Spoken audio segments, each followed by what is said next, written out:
Good evening and welcome to Budget Model Railways. And I mentioned in my last video that I'd got a bigger project on the go. So this is it.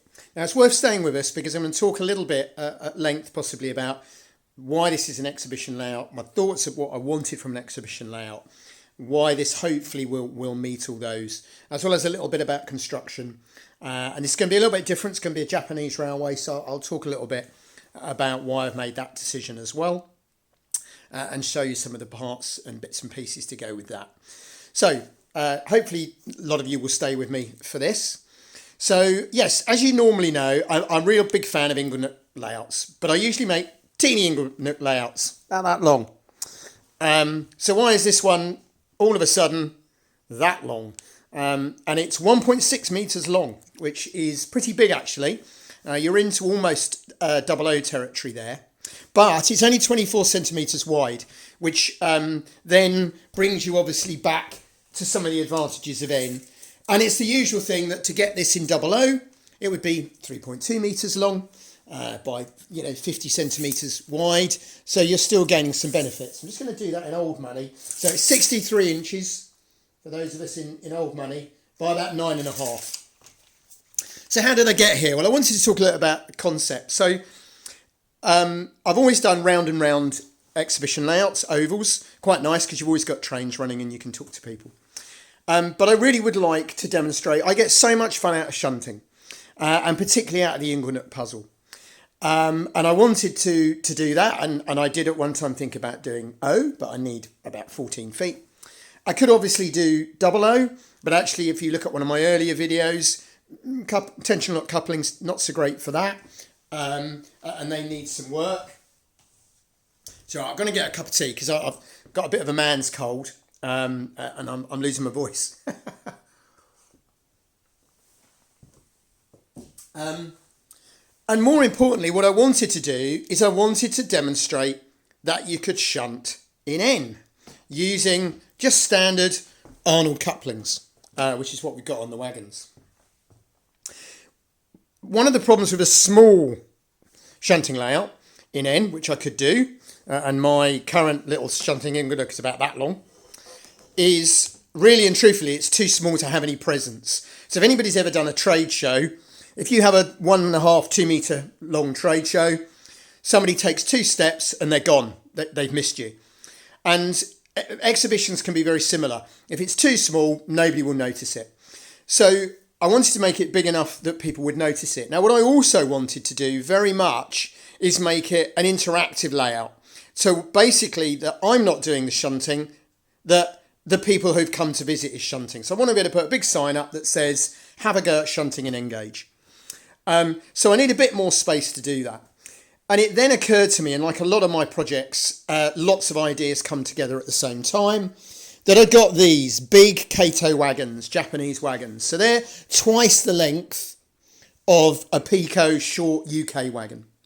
So that automatically makes them a little bit easier to shunt with because they're bigger, there's more presence. The bogies actually work better if you're shunting, especially if you're on a slight curve.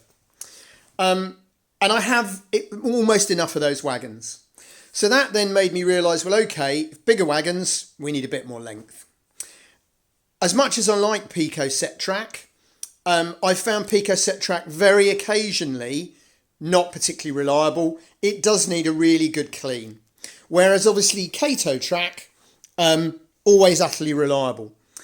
And it's also going to be much quicker and easier to lay because I haven't got to ballast it. Now, in some ways, an advantage of some of the disadvantage of Kato for me is that the points that I have are too long and the shorter points that they do have too steep an angle. So I've turned that to a positive by saying, well, actually, I want to make this layout as big as I can. So by using the bigger points, and these will be motorised courtesy of Doug, I need more room. So all these ideas kind of came together at the same time. So that we then come into the idea around, well, what are some, if you like, the constraints? What are some of the rules about a layout, exhibition layout or an Inglenook layout? Well, one of the things is to remember to work out what your longest wagon and locomotive is. And that's my biggest Kato locomotive there. And make sure they're going to fit the layout. So in this case, I wanted sidings that would take at least 3 large wagons which both of those sidings will.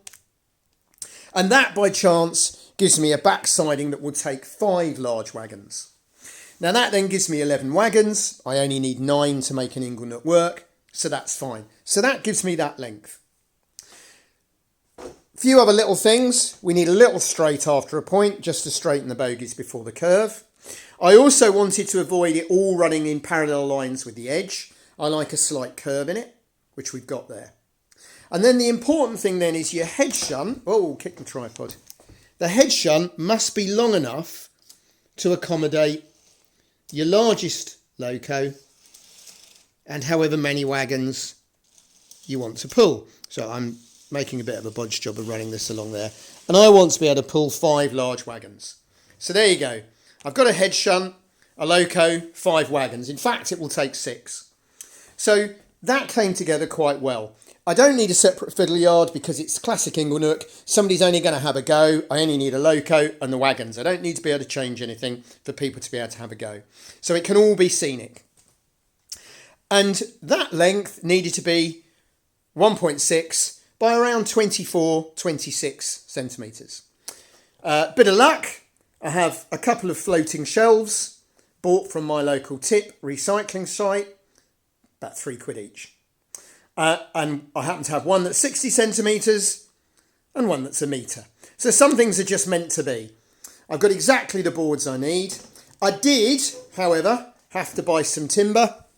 I went to my local Wicks and bought some timber to make the classic frame. Now it needs a frame because I'm going to run the wires from the points and the power underneath.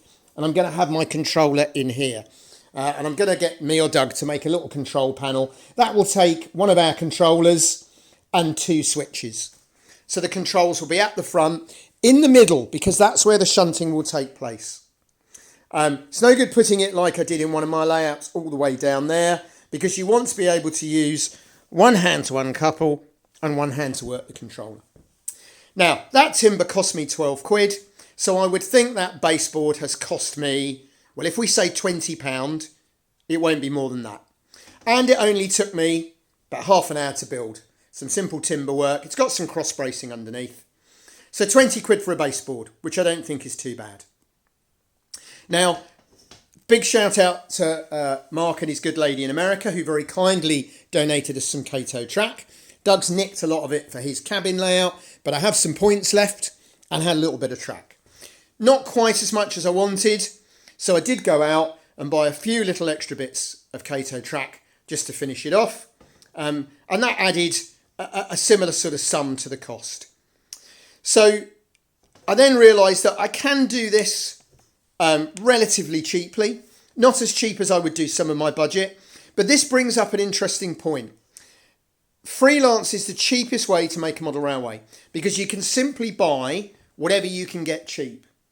As soon as you want to start modelling a specific location, the price goes up, because you're almost then having to pay whatever the price is for these items. So, in my case, all the wagons I have are Kato, and I do just want to give a little shout out.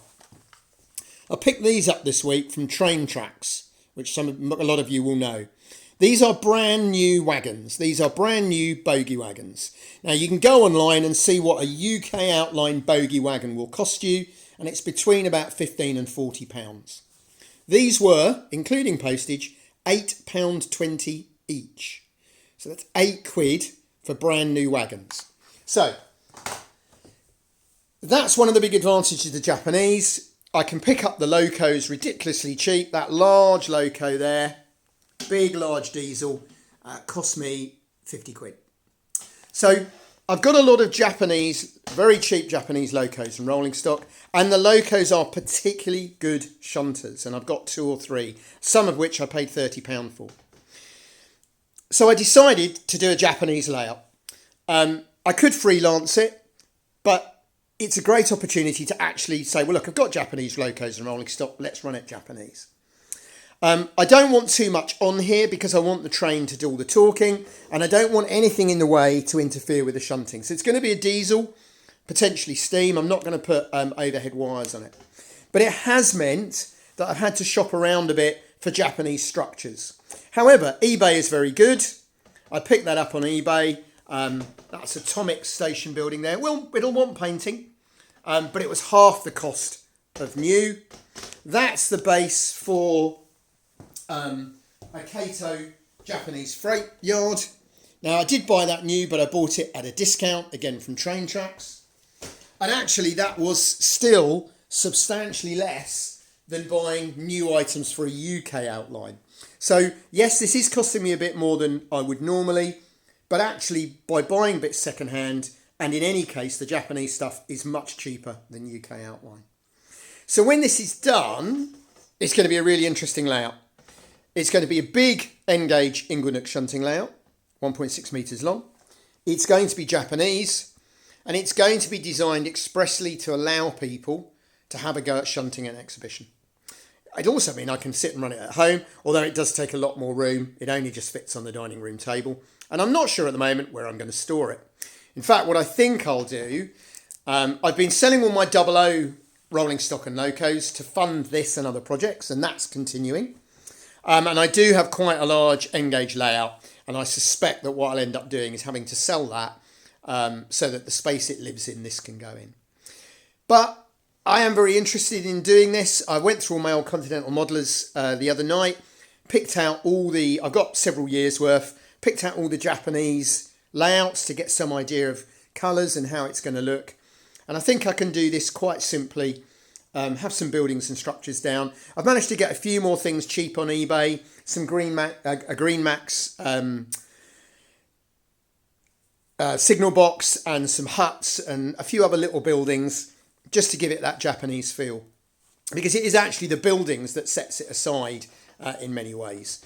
Beyond that, I've not got a lot of ideas scenically, and this is not going to be a quick project. Don't expect to see another video on this in a week's time or something like that.